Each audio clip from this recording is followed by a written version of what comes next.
Bismillahirrahmanirrahim. Assalamu alaikum dear students. Welcome back to another video. My name is Muhammad Muneeb and you are watching Maths World YouTube channel. Students, आज हम exercise 1.1 question number 4 के domain range वाले कुछ important questions को करेंगे। तो video start करने से पहले आप सबसे छोटी सी रिक्वेस्ट है कि अगर अभी तक आपने मेरे चैनल को सब्सक्राइब नहीं किया तो काइंडली मेरे चैनल को सब्सक्राइब भी कर दें और बेल के आइकन को भी प्रेस कर दें ताकि इसी तरीके से मज़ीद आने वाली वीडियोज़ आप लोगों तक बआसानी पहुँचती रहे। चलें तो स्टार्ट करते हैं। अब देखिए क्वेश्चन नंबर 4 में स्टूडेंट्स कहता है कि find the domain and range of this question. Students, ये जो क्वेश्चन है ये पीस वाइज फंक्शन है। ये जो फंक्शन लिखा हुआ है ये फंक्शन पीस वाइज फंक्शन है। पीस वाइज फंक्शन किस तरह स्टूडेंट्स? क्योंकि देखें इस फंक्शन का जो जवाब आ रहा है स्टूडेंट्स वो दो पार्ट्स में आ रहा है। पीसेस क्या होते हैं? पीस मतलब टुकड़े, ठीक है स्टूडेंट्स। तो ऐसा फंक्शन जो कि पार्ट्स में डिवाइड हो। अब जो ये जी ऑफ एक्स फंक्शन लिखा हुआ है इसका जवाब दो पार्ट्स में आ रहा है। एक जवाब आ रहा है x-1 और दूसरा जवाब आ रहा है 2x+1। अब कहता है कि जी ऑफ एक्स का जवाब x-1 आएगा अगर जो x की वैल्यू है वो 3 से लेस हो, 3 से छोटी हो, मतलब 2 1 अप टू सो ऑन, इस पीछे बैकवर्ड। और कहता है कि अगर जी ऑफ एक्स का जवाब आपके पास 2x+1 तब आता है जब आपके पास x क्या होता है 3 और 3 से बड़ा जो x की वैल्यूज़ होती हैं। ओके हो गया स्टूडेंट। अब कहते हैं हमने इस पीस वाइज फंक्शन की डोमेन एंड रेंज बतानी है। तो स्टूडेंट्स देखें ये x की वैल्यूज़ इसकी क्या होंगी? डोमेन होंगी। किस तरह? अभी हम इसको नंबर लाइन के ऊपर ड्रॉ करते हैं और फिर हम देखते हैं कि इसकी डोमेन क्या बनती है। तो देखें स्टूडेंट्स, नंबर लाइन अगर मैं ड्रॉ करूं तो नंबर लाइन के ऊपर वो खुद बता रहा है कि क्या लेना है। पहले 3 और 3, पहले कह रहा है 3 से बैक वैल्यूज़ लें। तो 3 पे मैं सर्कल को एंड यहाँ पे खाली छोड़ रहा हूँ क्योंकि 3 पे इक्वल नहीं डला हुआ इस केस में। 3 से बैक लेनी है तो 3 से पीछे पीछे यहाँ से ये सारी वैल्यूज़ इसमें आ जाएंगी। ओके होगा स्टूडेंट्स। अब इसी तरीके से क्या कहता है कि 3 और 3 से आगे वाली वैल्यूज़ जब होंगी तो ये जवाब देगा। तो 3 अगर इसमें इंक्लूड है तो मैं यहाँ सर्कल फिल कर लेता हूँ। 3 और 3 से आगे वाली वैल्यूज़ के लिए ये जवाब देगा। अब देखिए स्टूडेंट्स ये x की वैल्यूज़ हैं सारी, ये भी x की, ये भी। तो देखें ये -∞ है और आपको पता है ये क्या होता है +∞। तो x की वैल्यूज़ -∞ से ∞ तक सारी वैल्यूज़ ये यूटिलाइज कर रहा है। देखें इसमें ये सारी वैल्यू यूटिलाइज हो रही है तो इसका मतलब इसकी डोमेन क्या बनेगी? -∞ से +∞, -∞ से +∞। यहाँ पे आपने इक्वल जो है क्लोज इंटरवल नहीं डालना। क्यों? क्योंकि infinity is just a symbol, तो इस वजह से आप उसको इंक्लूड नहीं करते। ठीक हो गया। जब बड़ी क्लासेस में आप लोग जाएंगे तो आप एक्सटेंडेड रियल नंबर सिस्टम पढ़ेंगे, उसमें वहाँ पे इन्फिनिटी को इंक्लूड किया जाता है। अब रेंज निकालने के लिए स्टूडेंट्स हमने जो है इसको पीसेस में रेंज इसकी निकालनी है कि इसकी क्या रेंज आती है और इस फंक्शन की क्या रेंज आती है। फिर हम दोनों को क्या करेंगे? यूनियन करके लिखेंगे। अब देखें इसकी रेंज क्या निकलेगी। अब क्या कह रहा है कि 3 से पीछे वैल्यूज पुट करें। देखें 3 से पीछे वैल्यूज अगर मैं पुट करूं, 3 से पीछे क्या आ रहा है? यहाँ 1, यहाँ 2, यहाँ से पीछे क्या आ रहा होगा? 2.9 समथिंग, 2.999 कुछ भी। ठीक है। तो मैं अब क्या करता हूँ, मैं 2.9 वैल्यू को इस फंक्शन के मतलब x 3 से पीछे है ना, तो 2.9 को मैं इस फंक्शन के अंदर पुट करूँ तो ये वाला जवाब आएगा। क्या जवाब देगा? ये वाला। क्यों? क्योंकि कह रहा है कि 3 से पीछे हो तो ये जवाब आता है।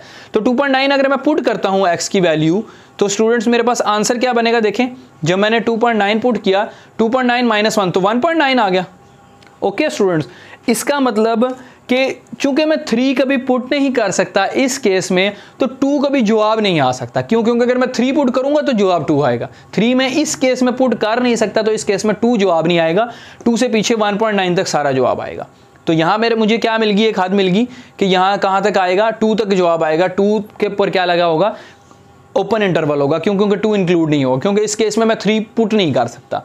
ठीक है। अभी हम इस केस की बात कर रहे हैं, इस केस की नहीं। अब इससे पीछे और वैल्यूज पुट करते जाएं।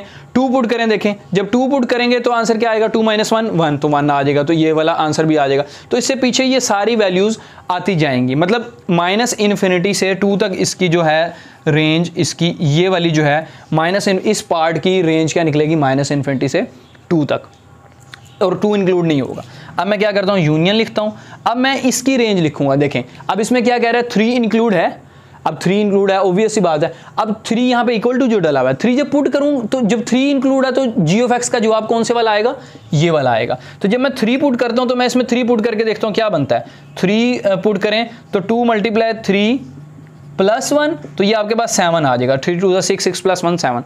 तो हमारे पास 7 क्या आया? आपके पास इसका आंसर आया। तो जब मैंने ये वाला स्टार्टिंग पॉइंट पुट किया तो मेरे पास आंसर क्या आया? 7 आया। और 7 इंक्लूड है, क्यों? क्योंकि 3 के नीचे मैंने क्या डाला हुआ था, इक्वल टू डाला हुआ था, तो 3 मैंने जब पुट किया तो 7 मेरे पास आंसर आ गया, तो ये 7 इसका इंक्लूड होगा ये इस तरफ, ठीक है। अब क्या कहता है कि 3 से आगे वैल्यूज पुट करनी है, 3 और 3 से आगे वैल्यूज। जब 3 से आगे वैल्यूज पुट करूंगा, 4 पुट करूंगा, देखें 4 2 8, 8 + 1 9, तो इसका आंसर बढ़ जाएगा, 4 पुट करने पे क्या आ जाएगा 9। इसी तरह 3 से आगे 5 पुट करूंगा, 5 2 10, 10 + 1 11, तो 5 पुट करने पे क्या आ जाएगा 11। तो इसी तरीके से अगर मैं इनके दरमियान में वैल्यूज पुट करूं, 3 और 4 के दरमियान में, तो 7 के बाद 9 आ रहा था, तो 7 और 9 के दरमियान में किसी पे 8 भी बन जाएगा। ओके होगा स्टूडेंट। तो इस वजह से ये भी पूरी अप टू सॉन इन्फिनिटी तक ये चलता जाएगा, तो ये इसका क्या आ जाएगी, ये इसकी डोमेन आ जाएगी, इस पार्ट की डोमेन। जब दोनों को हम यूनियन करके लिखेंगे तो क्या हो जाएगा, हमारे पास इस पूरे पीस वाइज फंक्शन की रेंज निकल आएगी। ओके स्टूडेंट्स, तो ये इस तरीके से हम इस पीस वाइज फंक्शन की रेंज फाइंड आउट करेंगे। अब चलते हैं हम इसके 5th पार्ट की तरफ, जो कि थोड़ा सा कम्प्लेक्स है, इतना मुश्किल नहीं है, ये भी इजीली आप कर सकते हैं। स्टूडेंट्स अब 5th पार्ट है। 5th पार्ट में कहता है कि आपने इसकी भी domain and range find out करनी है। तो डोमेन जैसे हमने 6 पार्ट में देखा कि हमने एक्स की वैल्यू से क्या लिख ली थी, डोमेन लिख ली थी, तो यहाँ भी सेम है। देखें -2 और -2, ये केस के अंदर -2 और -2 से पीछे ये आपके पास ये बन जाएंगी, -2 और -2 से पीछे ये वाली लाइन, और -2 से आगे जब हम कह रहे हैं तो -2 से आगे ये आपके पास -2 इंक्लूड नहीं है, तो ये वैल्यूज़ आ जाएंगी। तो देखें -इन्फिनिटी से इन्फिनिटी पूरी वैल्यूज़ इसमें यूज़ हो रही हैं, एक्स की -इन्फिनिटी से इन्फिनिटी, जिस तरह पिछले क्वेश्चन में हुई थी।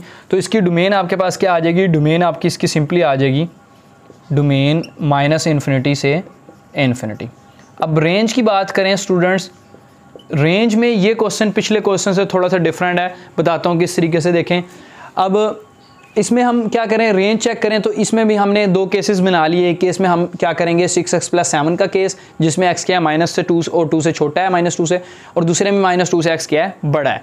तो अब देखें इसमें क्या है कि जब आपने x -2 और -2 से छोटा लिया, तो मेरे पास कैलकुलेटर नहीं था, मैंने ये सारी कैलकुलेशन निकाल ली, आप देख लीजिएगा।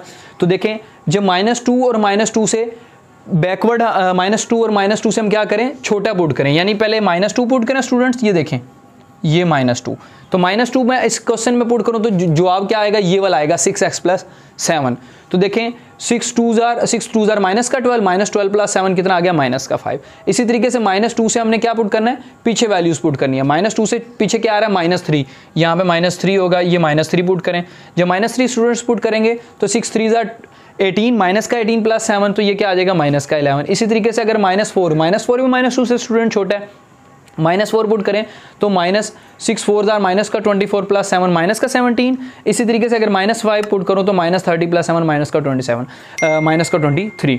अब स्टूडेंट्स यहाँ पे बात समझने वाली है कि जब हमने मैक्सिमम वैल्यू 2 इस केस में पुट कर दी, तो हमें हद क्या मिल गई, हमें हद मिली -5। ओके, तो मुझे इसमें लिखना चाहिए था कि ये -5 तक जा रहा है, यूं करके, ठीक है। अब चूंकि यहाँ पे -2 इक्वल है, तो यहाँ पे पुट करना चाहिए था -5 आ रहा है, तो इसका मतलब यहाँ पे क्या आएगा, ये क्लोज इंटरवल आएगा। और यहाँ से देखें -5 के बाद -11 -17 -13 ये डिक्रीज होती चली जा रही है, तो इसका ये क्या मतलब बनेगा कि ये -इन्फिनिटी से आ रही है। ओके, अब बात है कि अब दूसरे केस में जब -2 से बड़ा आपने पुट करना है, देखें जब बड़ा वैल्यू पुट करेंगे -2 से आगे, मैंने -2 से आगे थोड़ा सा आगे लिया -1.9, -1.9 क्या होता है, -2 से बड़ा होता है। तो थोड़ा सा जब इससे आगे देखेंगे तो -1.9 जब पुट करें तो -1.9 जब मैं पुट करूंगा तो ये केस लगेगा 4 - 3x, 4 - 3x की जगह -1.9, तो मल्टीप्लाई करें माइनस प्लस, तो ये आपके पास आंसर निकल आएगा 9.7। तो देखिए मुझे क्या मिला, 9.7 मिल गया। ओके, तो मैंने क्या किया, मैंने इससे सिर्फ थोड़ा सा पीछे पुट किया -1.9, तो मुझे आंसर क्या मिला 9.7 प्लस का 9.7 मिला। इसी तरीके से मैं अब और पीछे वैल्यूज पुट करता जा रहा हूँ। -1.9 के बाद मैंने -1.5 पुट की, तो मुझे क्या आंसर मिला, मुझे मिला 8.5। इसी तरीके से मैंने -1 पुट किया, तो मुझे क्या मिला 7, और 0 पुट किया तो 4। ये सारी वैल्यूज स्टूडेंट्स जो हैं ये इससे -2 से बड़ी हैं। ओके हो गया। जब मैं और बड़ी वैल्यूज पुट करता रहा, 0 के बाद 0.5 मैंने पुट किया तो मुझे आंसर मिला 3.5। जब मैंने उसके बाद 1 पुट किया तो मुझे आंसर मिला 1, ये 1 पुट करा, फिर उसके बाद मैंने 2 पुट किया, 2.5 पुट किया, तो मुझे आंसर क्या मिल रहे हैं, देखें जब मैंने ये 2.5 पुट किया तो मुझे फिर क्या आंसर मिल गया -3.5। इस तरीके से जब मैंने 2 पुट किया तो मुझे दोबारा क्या आंसर मिला -2। इस यहाँ तो क्लोज हो गया था -5 के ऊपर, लेकिन यहाँ मुझे दोबारा क्या मिल गया, -2 मिल गया और -3.5 मिल गया, जो कि -5 से पीछे आपके पास आर है, मतलब दाईं तरफ आर है, तो इसका मतलब इससे आगे भी वैल्यूज़ हैं। -5 के बाद -4 भी होगा, -3.5 अगर आ गया तो -2 भी आ रहा है, माइनस इस तरह वैल्यूज़ होंगी। तो अब बढ़ाते चले जाएं तो यहाँ भी आप देखें तो यहाँ पे 4, 7, 9.7, तो इसी तरह आप वैल्यूज़ पुट करते चले जाएँ तो आपको ये पूरा आगे इन्फिनिटी तक होल सारी वैल्यूज़ मिल जाएंगी। तो इस वजह से आप यहाँ तक ये नहीं लिखेंगे कि -5 और इन दोनों को कंबाइन करके, तो आप इसमें लिखेंगे -इन्फिनिटी से इन्फिनिटी। तो ये आपका क्लोज ओपन इंटरवल -इन्फिनिटी से इन्फिनिटी, इसके अंदर ये सारी वैल्यूज़ आ जाएंगी। अब सवाल पैदा होता है कि यार पिछले क्वेश्चन में ये वैल्यूज़ क्यों नहीं आई। देखें ना, सवाल में है ना कि भाई इसमें भी तो पीस वाइज फंक्शन था, इसमें हमें हद मिल रही थी लेकिन हद में ये 2 से 7 तक वैल्यूज़ नहीं आ रही थी। इसमें आपके पास ये वैल्यूज़ सारी की सारी बन गई। देखें मैंने 5 तक लिखने के बाद क्या किया था, चेक किया तो मुझे -2 भी मिला, -3.5 मिला। इस तरीके से आप चेक कर सकते हैं, सारी वैल्यूज़ आपको मिल जाएंगी -इन्फिनिटी से इन्फिनिटी तक। ओके, अब सवाल में बात कर रहा था कि 2 से 7 इसमें क्यों नहीं आई। इसमें अगर देखें इससे 2 से 7 के दरमियान क्या वैल्यूज आती हैं, 2 से 7 के दरमियान फॉर एग्जांपल मैं ले लेता हूं, चलें मैं 4 ले लेता हूं, ठीक है। अब मैं कहता हूं कि मैं 4 किसका जवाब चेक करूं, अगर मैं इसका जवाब चेक करूं तब भी मसला बनेगा। किस तरह देखें, मैंने x - 1 को इक्वल टू 4 रखा, इसके जवाब के लिए मैंने क्या रखा कि इसका जवाब क्या आना चाहिए था, g(x) की वैल्यू मेरे पास 4 निकलनी चाहिए थी, ठीक है। तो मैंने इसको रखा 4, वहां से -1 इधर आके +1, तो x का क्या जवाब आया 5। तो जब x - 1 में यूज कर रहा हूं स्टूडेंट्स, तो ऊपर सवाल में कंडीशन दी हुई है कि x क्या होना चाहिए था, 3 से छोटा होना चाहिए। तो यहां पे मेरा जो x - 1 का जवाब, मैं अगर इसका जवाब मैं निकालने के लिए 4 निकालना चाहता हूं तो x को मस्ट क्या होना चाहिए था, 3 से छोटा, लेकिन मेरे पास x निकला है 5। तो इसका मतलब है यहाँ पे ये कंट्राडिक्शन होगी। अगर चले मैं मानता हूँ इससे नहीं कर रहा, मैं इससे ट्राई करता हूँ दूसरे वाले से, शायद दूसरे वाले से निकला है, तो मैं दूसरे वाले से ट्राई करता हूँ, क्या 4 निकलेगा।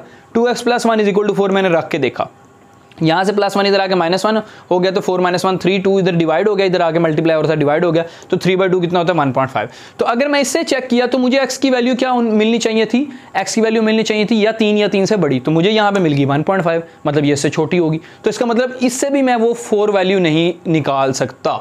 तो इसका मतलब हो गया इस पे भी क्या लगी, कंट्राडिक्शन आ गई। तो इसका मतलब है कि इसकी रेंज में ये जवाब आता ही नहीं है, तो इसीलिए -इन्फिनिटी से 2 यूनियन 7 से इन्फिनिटी आया इसका जवाब। ओके हो गया। उम्मीद करता हूँ आपको ये दोनों पार्ट्स इसके समझ आए होंगे।